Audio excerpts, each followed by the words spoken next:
বন্ধুরা, এই মুহূর্তে সবচাইতে বড় খবর আর দুঃখের খবর এই যে শেষ হচ্ছে স্টার জলসার জনপ্রিয় ত্রিকোণ প্রেমের গল্প রোশনাই।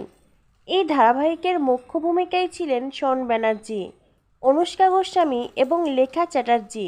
পরবর্তীতে অনুষ্কার মুখ বদল হয়ে রোশনাইয়ের ভূমিকায় দেখা গেছে তিয়াশা লেপচাকে। আরও জানা যাচ্ছে গরিমার মৃত্যু দিয়েই শেষ হবে রোশনাই ধারাবাহিক। যেহেতু রোশনাই হাই বাজেটের সিরিয়াল, সেই রূপে টিআরপি আশাহত হয় প্রোডাকশন এই সিদ্ধান্ত নিয়েছে।